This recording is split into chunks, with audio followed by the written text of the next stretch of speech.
देखिए, चल उड़ जा रे पंछी, चल उड़ जा रे पंछी के अब ये देश हुआ बेगाना। चल उड़ जा रे पंछी के अब ये देश हुआ बेगाना। कल तक तूने महल बनाए, कल तक तूने महल बनाए, वो तेरा रैन बसेरा था। कल तक तूने महल बनाए, वो तेरा रैन बसेरा था। जिनके साथ तूने दिन रात बिताई, वो तेरा चलता डेरा था। अब तो तेरी मंजिल मिल ही चुकी है, अब तो तेरी मंजिल मिल ही चुकी है। राकेश टिकैत लाए नया सवेरा है। चल उड़ जा रे पंछी के अब ये देश हुआ बेगाना। जय जवान जय किसान। जय जवान जय किसान जी। एक हमारे साथ महोदय जी हैं और कहें तो एक शेरों की सी शान है। और बात करेंगे बलिया और इनका परिचय जानेंगे। जी, आपका परिचय? बलिया, उत्तर प्रदेश, बलिया। आपका शुभ नाम? अखिलेश कुमार सिंह, किसान फोर्स के संस्थापक। अच्छा, तो अखिलेश कुमार सिंह हैं, तो क्या मुख्यमंत्री भी अखिलेश को होंगे आपकी बार? ये राजनीति से हम लोग जो है बिल्कुल संगठन अलग है, क्योंकि नागनाथ और सांपनाथ के बीच जनता जूझ रही है। तो एक जो है, जब नागनाथ जो है डस रहा है, जब मान रहे हैं, तो हम सांपनाथ के पास क्यों जाएंगे? उनके चलते पूर्वांचल का जो है बलिया में जो है लगने वाला, उनके समय में ही गन्ना मिल जो है बंद हो गई। उन्हीं के समय में जो है बड़े से बड़े जो है अपना एक से एक मंत्री रहे, लेकिन कोई कार्य किसानों का नहीं हुआ। तो फिर किसान जो है उधर नहीं जाएगा। किसानों की अब जो है किसान के माध्यम से राजनीति होगी। जो पूंजीपतियों के गलियारों से राजनीति होती रही, अब जो है किसान के हिसाब से राजनीति होगी। और खेत खलिहानों में ही अब श्री राम चलेंगे। अब बहुत हो गया, अब अयोध्या के श्री राम तो अब हो गए, अब चलेंगे अब खेत खलिहानों में श्री राम को खोजा जाए। वहाँ से जो है जहाँ अनाज आते हैं, भंडारण होता है, वहाँ कहाँ, वहाँ तक पहुँचता है मठों तक। ऐसा तो नहीं है कि दोबारा आना पड़ जाए मैदान में? मैदान में दोबारा आने की जो किसानों के लिए तो हमेशा जो है मैदान में ही रहने वाला है। वो झुकता है जरूर जो है जाकर के मंदिर में, लेकिन खड़ा रहता है वो खेतों में। याद रहे, वो मंदिर जो है उसके लिए क्या है, मंदिर जो है सिर्फ आस्था की बात हो सकती है, लेकिन हमारे विकास के मुद्दों से भटकाया ना जाए, उसको जो है उपयोग न लाया जाए कि भाई उसको माध्यम से हम सत्ता तक पहुँचें। गंगा में डुबकी लगा करके जो है। एक बार आपका शुभ नाम दोबारा मैं बोल? अखिलेश कुमार सिंह। अच्छा, अखिलेश जी, किसान। तो आप भी किसान हैं? जी, मैं किसान हूँ। तो कितना बीघा है आपके? जी, मैं छोटे छोटे किसान वहाँ पर हैं। हाँ, करीब करीब मैं 2 हेक्टेयर का किसान हूँ। 2 हेक्टेयर जी, बलिया में है? बलिया में मैं हूँ। बलिया तो उत्तर प्रदेश में ही है? जी, उत्तर प्रदेश के आखिरी जो है जिला है वो बलिया, उसके बाद बिहार हो जाता है। तो कैसी हवा है बलिया में? जो बीजेपी कह रही है कि हम 300 पार कर जाएंगे। देखिए, वो अपने राजनीतिक दृष्टिकोण हैं अपने अपने, और लोगों को इसके बहकावे में जो है आना, हमें लगता है कि जो है अपने अस्तित्व से जो है अपना अलग होना है। कि बार बार तो आए, कभी उनको बनाए कभी उनको बनाए। तो नेता के लिए तो हम जिए, लेकिन अपने लिए हम कब जिएंगे? एक बड़ा मुद्दा है कि अपने लिए हम कब जिएंगे। आखिर हमारा भी तो है, उनके घर तो खाने के लिए कोई नहीं जाएगा। जाति का समीकरण वहाँ बना हुआ है। तो मैं बता रहा हूँ कि क्या यादव और उनका मुस्लिम का जो है बंटवारा करके वो अखिलेश चाहते हैं। तो ये बताइए कि ये सड़क, बिजली, पानी जो है, जो भी सार्वजनिक कार्य हैं, क्या ये किसी जाति विशेष के लिए अलग अलग बनेंगे? स्कूल अस्पताल जो है उसके लिए अलग बनेंगे?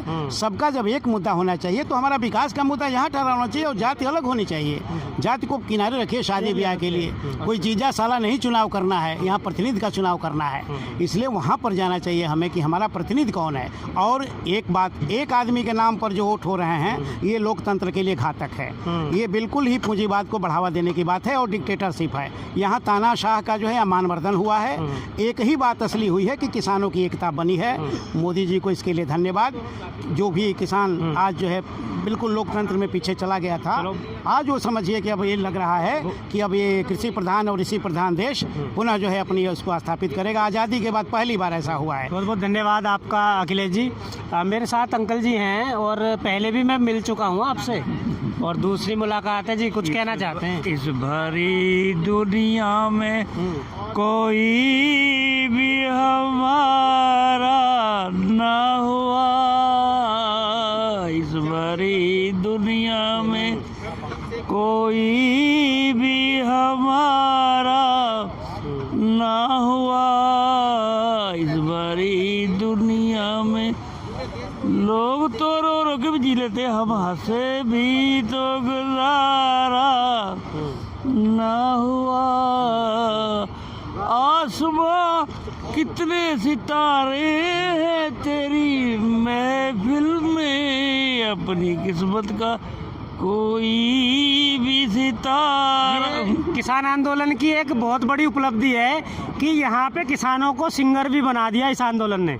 हमें बहुत ही किसान मिले जो कवि बन गए और सिंगर बन गए।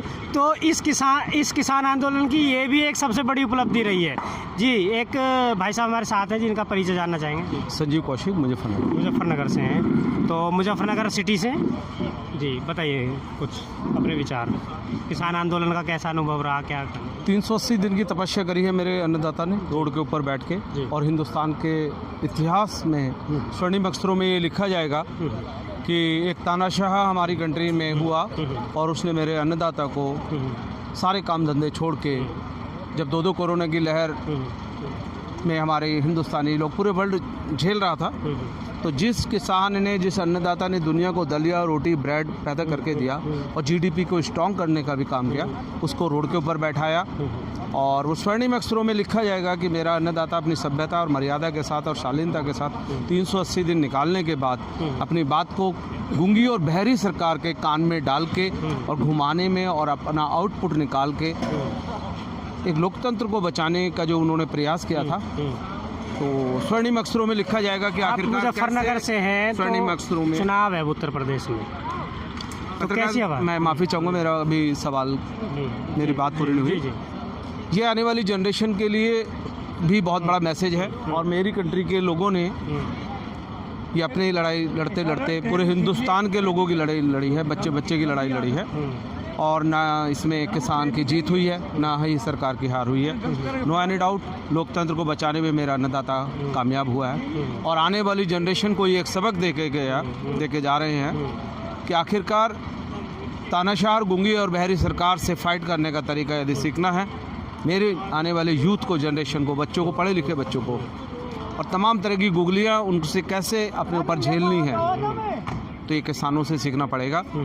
और पूरे वर्ल्ड के लिए एक मैसेज है कि तानाशाहों के लिए इस देश में कोई जगह नहीं है। और ना, जहाँ तक हार जीत का प्रश्न है, 3 काले कानून बना के ये लेके आए, इन्होंने विड्रॉ कर लिए हैं। बेहतर होता कि 375 दिन पहले, 4-5 दिन के अंदर ही ये लोग विड्रॉ कर लेते। और मैंने कई चैनल्स पे भी ये बात कही, कई बाइट्स में भी कही, आज शायद आपके चैनल के माध्यम से फिर दोहराना चाहूँगा कि हम माननीय अपना प्रधानमंत्री जी वही सक्षम थे, वही पावर ऑथराइज पर्सन थे, बाकी सब प्यादे थे, Mr Tomar, Mr Goyal, Mr Amit Shah. तो he is not authorise person, ये ऑथराइज पर्सन मिस्टर मोदी थे। मैंने 3 मिनट का दावा किया था कि 3 मिनट के अंदर कानून वापस हो जाएंगे। उन्होंने 1.5 मिनट में आके पूरे देश के सामने दूध का दूध और पानी का पानी कर दिया। और मेरा आपसे बस एक सवाल है कि अब चुनाव आएगा, अब चुनाव को देखते हुए ये सब हुआ जो कानून वापसी हुआ जल्दी इन्होंने किया है, तो चुनावी हवा कैसी है इनकी? हम उत्तर प्रदेश में ये कह रहे हैं 300 के पार जाएंगे हम। ब्रदर, एक बच्चे को हम 15 दिन या 10 दिन या 8 दिन उसको दूध ना दें, खाना ना दें, पीना नहीं दें, और उसके बाद उसको 16वें दिन हम घी से लथपथ पराठे दे दें, तो आप रिजल्ट, आउटपुट, आप मन में तो बात रहेगी।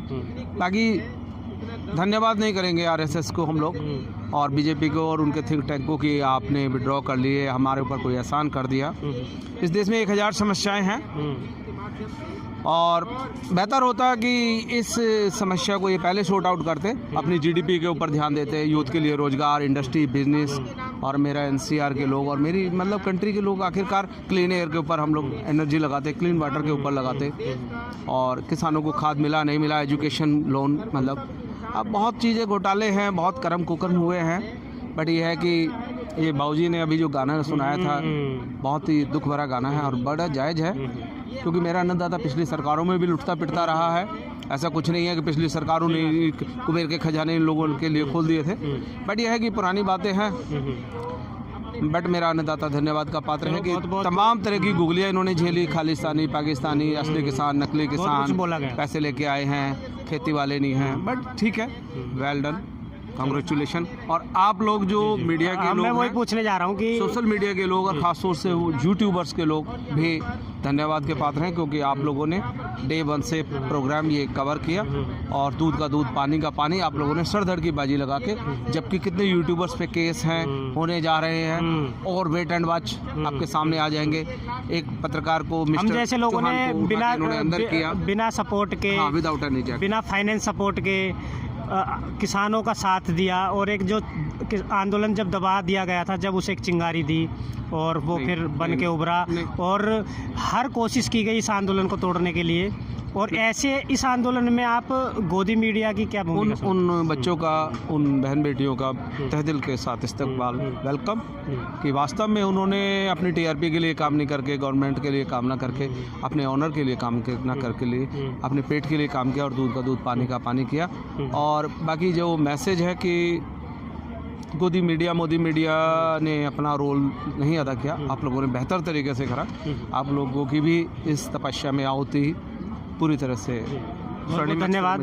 कौशिक जी का बहुत बहुत धन्यवाद। गाजीपुर मिले, आज अंतिम दिन है लगभग। बट मैं कल मेरा एक फेवरेट सॉन्ग है। जी बताइए। मैं बचपन से एक गाने को दोहराता हूँ स्टूडेंट टाइम से, और मैं दुर्भाग्य कहूँ या सौभाग्य कहूँ, क्योंकि किसानों का मंच था, हमारी केंद्र सरकार ने प्रचारित किया था। अपनी बात कह दूँ कि ये तो हाईजैक हो गया प्रोटेस्ट, कांग्रेस का है, राहुल गांधी का है, कांग्रेस का है, और ये खालिस्तानियों का है, और ये तमाम तरह के एलिगेशन लगाए, तो हम लोग चाहकर भी मंच साझा नहीं कर पाए। मैं आपकी तपस्या में बॉर्डर पे 2 बार अपनी आहुति लगाई, तो उसमें मेरे अपने दिल से जो एक गाना मेरा है, मैं 2 लाइन गुनगुनाना चाहूँगा। जीत जाएंगे हम, जीत जाएंगे हम, तुम अगर संग हो, जिंदगी हर कदम एक नई जंग है, जिंदगी हर कदम एक नई जंग है। बहुत बढ़िया। कौशिक जी का बहुत बहुत धन्यवाद। और आप लोग का प्यार चाहिए, हमें आप लोग का सपोर्ट चाहिए। जो सच है वो हमने दिखाया, और सच हमेशा कड़वा होता है, और जितनी भी दवाइयाँ हैं जो बीमारियों को जड़ से ख़त्म करती हैं वो भी कड़वी होती हैं। मैं अभिषेक उपाध्याय, मौलिक भारत न्यूज़ से और किसानों के इस मंच से आप सबको बहुत बहुत हार्दिक शुभकामनाएं देता हूं कि जीत किसान की हुई है। नमस्कार। जय हिंद, जय भारत, जय जवान, जय किसान।